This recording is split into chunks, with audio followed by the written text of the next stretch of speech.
Hello मित्रों, केबी academy में स्वागत है। इलेक्ट्रिकल का अगला पार्ट लेकर के, बेसिक इलेक्ट्रिसिटी का अगला पार्ट लेकर के हाजिर हैं। चलिए शुरू करते हैं। चालक की जो चालकता है क्या होती है उसके बारे में बात करते हैं। पहले किसी परिपथ या पदार्थ का वह गुण जो परिपथ या पदार्थ में विद्युत धारा के प्रवाह के लिए सहायक होता है चालकता कहलाती है। किसी चालक की चालकता उसके प्रतिरोध के विलोमा होती है, अर्थात जिसको जी से प्रदर्शित करते हैं, कैपिटल जी से। जी बराबर वो 1/R ये जो है किसी भी चालक की चालकता होती है। और अगर इसकी मात्रक की बात करें तो बहुत ही इम्पोर्टेंट हो जाता है मात्रक, क्योंकि ये एग्ज़ाम में पूछा ही जाता है। तो ओम इनवर्स हो जाएगा या फिर म्योहो हो जाएगा। ओम को उल्टा कर देंगे तो म्योहो बन जाएगा, या फिर सीमेंस इसका मात्रक होता है। और यहीं पे बात करेंगे तो जी बराबर एक फार्मूला निकलेगा। जब जी बराबर 1/R में जो है आर की वैल्यू रख देंगे, आर बराबर रो एल अपान ए।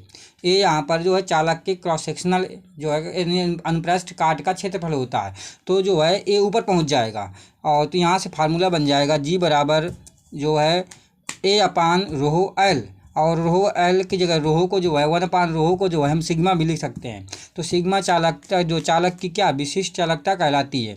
और चालक की विशिष्ट चालकता है उसके बारे में बात करते हैं।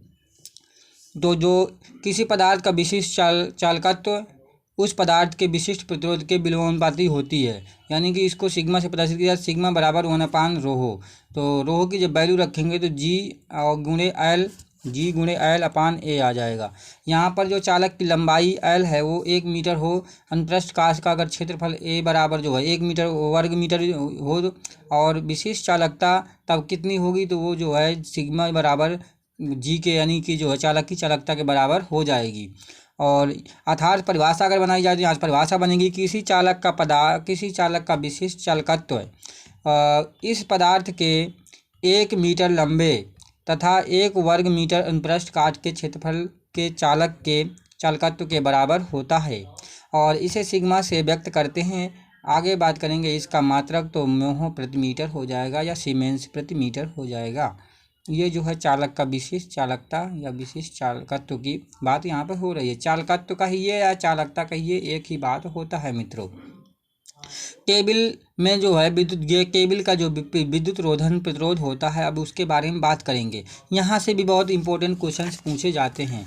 तो केबल में उपयोगी विद्युत धारा केबल के अंदर दिशा में चालक क्रोड से होकर प्रवाहित होती है। केबल में क्षरण धारा केबल के अनुप्रस्थ दिशा में विद्युत रोधन से होकर के प्रवाहित होती है। केबल के क्षरण धारा के पथ में कार्य करने वाले प्रतिरोध को केबल का विद्युत रोधन कहते हैं। एक बार फिर से सुन लीजिए, केबल के क्षरण धारा के पथ में कार्य करने वाले प्रतिरोध को केबल का विद्युत रोधन कहा जाता है। अर्थात अगर विद्युत रोधन का मान ज़्यादा होगा तो उनके क्षरण धारा के होने के जो है लीकेज करंट को जो है कम होने के चांस ज़्यादा बढ़ जाएंगे, यानी कि जो है केबल का जो विद्युत रोधन होता है वो बहुत अच्छा होना चाहिए। आगे बात करते हैं केबल के संपूर्ण जो है विद्युत रोधन का एक प्रतिरोध का जो फार्मूला होता है, सूत्र होता है, ये होता है आर बराबर रोहो अपान 2πL, और ऊपर रहेगा log ई बेस R2/R1। यहाँ पर अगर इसको जो है लॉग के जो है 10 बेस में लिखेंगे तो आ जाएगा 2.303/2πL रोहो log 10 बेस 10 R2/R1। और यहीं पर जो है अगर व्यास में बात करें R2/R1 की जगह अगर यहाँ व्यास रखा जाए तो D2/D1 हो जाएगा। और अब बात करते हैं कि केबल का विद्युत रोधन प्रतिरोध किन कारकों पर निर्भर करता है। तो केबल का जो विद्युत रोधन प्रतिरोध है मित्रों वो केबल की लंबाई के विलोमानुपाती होता है। विलोमानुपाती का मतलब होता है आर समानुपाती 1/L। ये केबल का जो है विद्युत रोधन मतलब है का प्रतिरोध होता है। आप याद रखिएगा, कंफ्यूज ना होइएगा। जब जैसा कि हमने बताया था कि चालक का जो प्रतिरोध होता है वो चालक की बात हो रही कंडक्टर की, तो उसका जो प्रतिरोध होता है वो लंबाई के समानुपाती होता है। लेकिन यहाँ पर हम केबल के जो है विद्युत रोधन की प्रतिरोध की बात हो रही है। बच्चे बहुत कंफ्यूज जाते हैं और जो है गलत करके चले जाते हैं। प्रश्न ये बहुत इंपॉर्टेंट पूछा जाता है। तो केबल के विद्युत रोधन का जो प्रतिरोध होता है वो केबल की जो लंबाई होगी उसके क्या है व्युत्क्रमानुपाती होगा। आगे बात करते हैं केबल का विद्युत रोधन प्रतिरोध। केबल के विद्युत रोधन की मोटाई के भी क्या है समानुपाती होता है। जैसे R2 - R1 कहेंगे। R2 जो होगी वो बाहर वाली रेडियस हो जाएगी और जो R1 होगी वो अंदर वाली रेडियस हो जाएगी। कुल मिलाकर के ऐसे बनता है। अगर यहीं पे बनाया जाए छोटा सा डायग्राम तो देख सकते हैं, एक ये सर्कल हो जाएगा और एक अंदर वाला सर्कल हो जाएगा और ये बीच में मोटाई रहेगी। तो सेंटर रहेगा दोनों का, कंसेंट्रिक सर्कल बनेंगे। तो ये अंदर वाला R1 त्रिज्या मान लेंगे और बाहर वाले को R2, क्योंकि बड़ा होगा बाहर वाला जो परिधि होगी। तो जब निकाला जाएगा तो क्या मोटाई आएगी उसकी, तो इंसुलेशन का जो मटेरियल की, तो R2 - R1 हो जाएगी। इसके मोटाई के भी क्या डिपेंड करता है। और अगर इसी को मान लीजिए जाएगा डायमीटर की बात करें तो D2 - D1 हो जाएगा, समानुपाती होता है। कहने का मीन्स ये हुआ कि अगर जितना इंसुलेशन यानी कि जो है विद्युत रोधन मोटा होगा तो प्रतिरोध उतना ज़्यादा होगा, और अगर विद्युत रोधन मतलब जो है जितना अधिक ज़्यादा होगा तो लीकेज करंट कम होने के चांस उतना ही बढ़ जाएंगे। और अगर विद्युत रोधन यानी कि जो है प्रतिरोध जो कहने का मीन्स R2 - R1 का मान जितना कम होता जाएगा तो अर्थात इंसुलेशन का मान घटता जाएगा, तो प्रतिरोध क्या है विद्युत जो रोधन प्रतिरोध है केबल का कम हो जाएगा। तो जो केबल है जल्दी खराब हो जाएगी और उसके जो है उससे लीकेज मतलब जो है लीकेज करंट यानी क्षरण धारा के क्या मान बढ़ सकता है। आगे बात करते हैं मित्रों यहीं पर कि जो केबल का जो विद्युत रोधन प्रतिरोध है तापमान बढ़ने से घटता है। कहने का मीन्स ये हुआ, यहाँ पे तीन बातें साफ निकल के सामने आई हुई हैं कि जो है पहला हमने बताया कि जो है विद्युत रोधन जो केबल की लंबाई के व्युत्पन्नपाती होता है, और जो विद्युत रोधन मतलब जो है प्रतिरोध है वो केबल का वो उसकी जो है मोटाई के विद्युत रोधन मोटाई के क्या है समानुपाती है। और इसके अलावा तीसरा है कि जो अगर ताप बढ़ाया जाए तो ताप बढ़ने से जो विद्युत रोधन के प्रतिरोध का मान क्या है जो है वो घटता है। कहने का मीन्स हुआ जो है केबल का विद्युत रोधन प्रतिरोध समानुपाती होगा 1/, तापमान के, क्योंकि तापमान जब बढ़ेगा तो जो है आर की वैल्यू घटेगी। अच्छा, तापमान घटेगा तो आर की वैल्यू जो है विद्युत रोधन प्रतिरोध की केबल के जो है विद्युत रोधन प्रतिरोध की वैल्यू बढ़ेगी। सीधी सी बात है। आगे बात करते हैं केबल का जो है विद्युत रोधन प्रतिरोध विद्युत रोधन की प्रकृति यानी रोहो के समानुपाती होता है। कहने का मतलब ये हुआ कि जो है जो केबल का जो विद्युत रोधन मतलब जो केबल में जो है कंडक्टर के ऊपर से जो विद्युत रोधन प्रतिरोध मतलब मटेरियल यूज किया गया है वो किस मतलब चीज़ का यूज किया गया है, इस मतलब जो है उस प्रकृति पर भी क्या है निर्भर करेगा। आगे बात करेंगे केबल के क्रोध का प्रतिरोध। तो केबल का जो है संपूर्ण कोर एक मोटा चालक है जो बहुत से पतले तारों के संयोग से लपेट करके क्या है बना होता है, जिसमें प्रतिरोध के नियम का पालन करता है। तो R बराबर हो जाएगा ρL/A। ये फार्मूला पहले भी बताया जा चुका है। विभिन्न प्रकार के प्रतिरोधक की बात करते हैं कि जो प्रतिरोधक होते हैं विभिन्न प्रकार के, कितने प्रकार के होते हैं, कौन कौन होते हैं। तो विद्युत परिपथों में प्रतिरोधकों को लगाने का मुख्य उद्देश्य धारा को नियंत्रित करना एवं विभिन्न विभवपात यानी विद्युत जो विभव पतन को जो है या विभव वोल्टेज ड्रॉप को कम करना होता है। और कुछ भी प्रमुख जो प्रतिरोधक निम्न प्रकार हैं, जैसे कार्बन प्रतिरोध। कार्बन प्रतिरोधकों के लिए समानता कलर कोडिंग का प्रयोग किया जाता है। कार्बन प्रतिरोधकों को बनाने के लिए कार्बन कण को पतली परत के रूप में प्रयोग किया जाता है। प्रतिरोधकों का इच्छित मान प्राप्त करने के लिए परत की मोटाई को कम करते हैं जिसको ट्रिमिंग कहा जाता है। कार्बन प्रतिरोधकों की रेंज 1 ओम से जो है 22 मेगा ओम तक होती है। कार्बन प्रतिरोधकों की जो है पावर रेटिंग 1/8 वाट, 1/4 वाट, 1/2 वाट और यह तो 1 वाट तथा 2 वाट होती है। कार्बन प्रतिरोध सदैव टॉलरेंस के साथ क्या उपलब्ध होते हैं, इनमें जो है टॉलरेंस भी दिया जाता है, छूट कहने का मीन्स हुआ प्लस माइनस करके। कार्बन प्रतिरोधक में धारा प्रवाहित करने पर शोर उत्पन्न करते हैं। कार्बन प्रतिरोधकों का प्रतिरोध उच्च आवृत्ति पर बहुत तेज़ी से घटता है, यानी कि जो है कार्बन प्रतिरोधकों का जो प्रतिरोध होगा यानी कार्बन रजिस्टर्स का जो प्रतिरोध होगा वो आवृत्ति बढ़ने पर क्या है बहुत तेज़ी से क्या घटता है। कार्बन जो रजिस्टर्स हैं का तापमान गुणांक यानी कि टेम्परेचर कोफिशिएंट का मान लगभग क्या है प्लस माइनस जो है 0.12% प्रति डिग्री होता है। कार्बन यानी कि जो है कार्बन प्रतिरोध मूल्य से सस्ते, आकार में छोटे तथा वजन में हल्के होते हैं। कार्बन प्रतिरोधकों का आकार का व्यास 1 सेंटीमीटर से ज़्यादा नहीं होता है। अब बात करेंगे वायर बाउंड रजिस्टर WWR। तो वायर बाउंड रजिस्टरों प्रतिरोधकों को खोखले पोर्सिलीन कोर या सिरेमिक कोर पर प्रतिरोधी तार जैसे कि नाइक्रोम, कंस्टेंटन, मैग्नीन इत्यादि को लपेटकर बनाया जाता है, इसलिए इसका बाउंड का मतलब ही होता है लपेटना। तो किसी भी जैसे कि कोर है, पोर्सिलिन की कोर है या सिरेमिक की कोर है, उस पर जो हम कंडक्टर जो है तारों को लपेटेंगे तो क्या है, वायर बाउंड रजिस्टर प्रतिरोध बन जाएगा। जैसे नाइक्रोम के तार हैं या कंस्टेंटन के, मैग्नीन के, उनको लपेटेंगे, टर्न मतलब बनाएंगे। आगे बात करते हैं यहीं पर। तो वायर बाउंड प्रतिरोधक की रेंज 1 ओम से 100 किलो ओम तक होती है और वायर बाउंड प्रतिरोधकों की पावर रेटिंग 200 वाट तक होती है। वायर बाउंड प्रतिरोधकों में टॉलरेंस कार्बन प्रतिरोध से कम होता है, लगभग ±1% होती है। और आगे बात करेंगे, वायर बाउंड प्रतिरोधकों में शोर बहुत कम अर्थात नगण्य होता है। वायर बाउंड प्रतिरोधकों का प्रयोग उच्च आवृत्ति यानी 50 किलो हर्ट्ज से अधिक पर नहीं कर सकते हैं। और इसी के साथ ही क्योंकि उच्च आवृत्ति पर प्रतिरोध तार के विभिन्न फेरों के बीच वितरित धारिता लघुपतित हो जाती है, इसलिए इनको उच्च आवृत्ति पर प्रयोग नहीं करते हैं।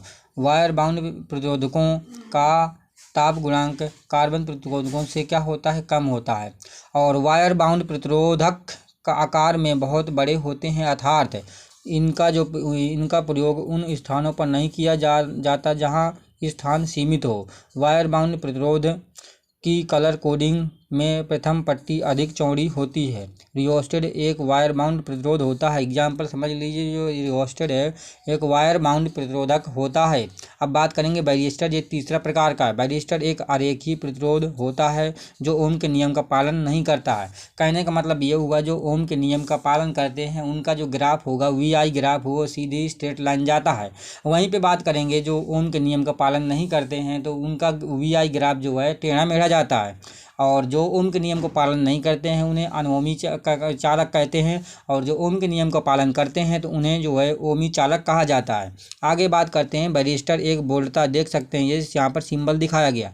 बैरिस्टर एक बोल्टता आश्रित प्रतिरोधक होता है, यानी जिसे VDR कहते हैं, यानी वोल्टेज डिपेंडेंट रजिस्टर, जिसका मान उस पर आरोपित वोल्टेज पर निर्भर करता है। बैरिस्टर दो प्रकार के होते हैं, सिलिकॉन कार्बाइड बैरिस्टर और धातु oxide barrister. Silicon carbide barrister का निर्माण सिलिकॉन कार्बाइड पाउडर को सिरेमिक द्वारा बाइंड करके किया जाता है, जबकि धातु ऑक्साइड बैरिस्टर के धातु ऑक्साइड का प्रयोग किया जाता है।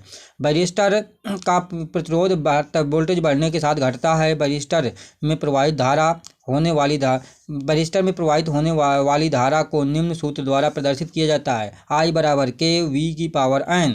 यहाँ पर V बैरिस्टर का पर आरोपित तात्क्षणिक वोल्टेज का मान होता है, K नियतांक होता है जिसका मात्रक हो जाएगा एम्पियर प्रति वोल्ट। और यहाँ पर N = 1 से 6 सिलिकॉन कार्बाइड के लिए होता है, और वहीं पर जिसका प्रयोग त्वरित के कारण उत्पन्न उच्च वोल्टेज एप्लीकेशन में किया जाता है। और यानी सिलिकॉन कार्बाइड का प्रयोग जो है त्वरित के कारण जो है उत्पन्न उच्च वोल्टेज एप्लीकेशन में किया जा सकता है। और N = 20 से अधिक धातु ऑक्साइड के लिए प्रयोग होता है। याद रखें मित्रों, N की वैल्यू जो है धातु ऑक्साइड के लिए N 20 से अधिक होगी। और जैसे जिंक ऑक्साइड N = 20 से 50 तक का प्रयोग किया जा सकता है। और यहीं पर बात करें तो जैसे SMPS का फुल फॉर्म पूछा गया है, स्विच मोड पावर सप्लाई में लो और मीडियम वोल्टेज के लिए किया जाता है।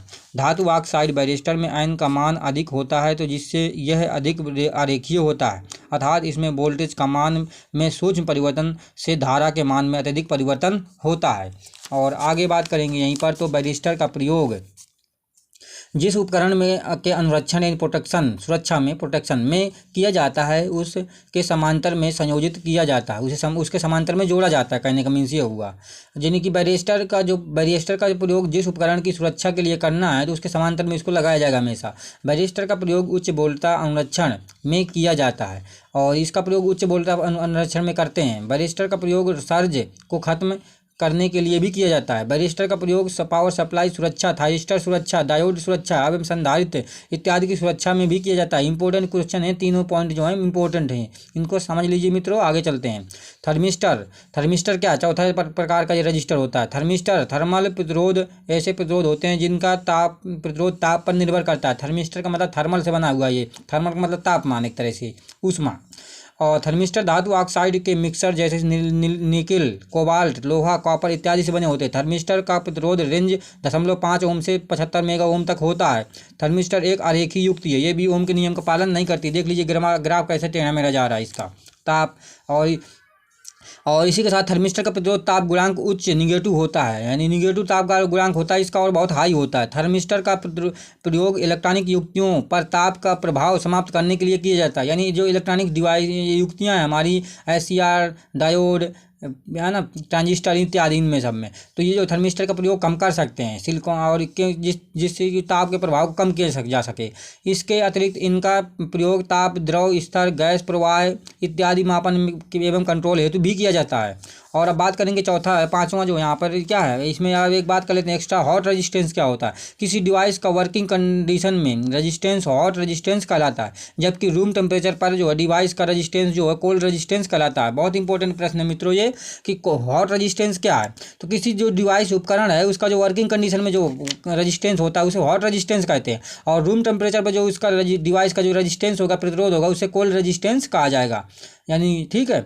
और हॉट का मतलब गर्म और कोल्ड का मतलब ठंडा। सभी प्रकार के जो कैलकुलेशंस में सदैव हॉट रेजिस्टेंस का प्रयोग किया जाता है। याद रखें कहाँ पर हॉट रेजिस्टेंस का प्रयोग किया जाता है, किसी भी जैसे कहीं के सभी प्रकार के जो कैलकुलेशंस हैं उनमें हॉट रेजिस्टेंस का प्रयोग किया जाएगा। किसी भी प्रतिरोध का आकार उसके पावर रेटिंग के समानुपाती होता है, क्योंकि किसी युक्ति की पावर रेटिंग ज़्यादा से ज़्यादा होगी तो उसकी पावर लेने की क्षमता भी क्या अधिक होगी। अतः किसी समान पदार्थ से बने दो प्रतिरोधों में उसकी पावर रेटिंग ज़्यादा होगी, वह आकार में बड़ा होगा। आगे बात करेंगे जो है पदार्थों के प्रतिरोध का ताप का प्रभाव, यानी पदार्थों के जो प्रतिरोध होते हैं उन पर ताप का प्रभाव कैसे पड़ता है, और तो इसके बारे में अगली वीडियो में हम लाएंगे मित्रों। यहीं पर हम अपनी वीडियो को जो है ऑफ करते हैं, और आप लोग हमारी वीडियो को देखें और हमारे चैनल को सब्सक्राइब करें, लाइक करें, बेल आइकन को जो लोग पहली बार हमारी वीडियो को देख रहे हैं बेल आइकन को प्रेस कर लें, ताकि हमारी जो द्वारा डाली गई जो अपलोड की गई वीडियो है हमारे चैनल में वो आप तक क्या नोटिफिकेशन के माध्यम से पहुंच सके। और दोस्तों में अपने मित्रों में अधिक से अधिक शेयर करें, ताकि जो है उनको वो क्या है हेल्प हो सके, क्योंकि जो है RRB ALP टेक्नीशियन और के जो है वैकेंसी जल्द ही आने वाली हैं। और साथ ही साथ बार के जो फॉर्म बच्चों के पड़े हुए हैं, और UPPCL TG2 के फॉर्म पड़े हुए हैं, और अदर जो स्टेट के PCL जैसे हरियाणा के जो हैं PCL एग्ज़ाम के जो फॉर्म अभी एग्ज़ाम होने वाला है, तो ये सब मतलब जो है जल्द ही एग्ज़ाम होंगे और जल्द ही वैकेंसी आएंगी, तो बहुत हेल्पफुल टॉपिक ये साबित होगा। और जय हिंद, जय भारत।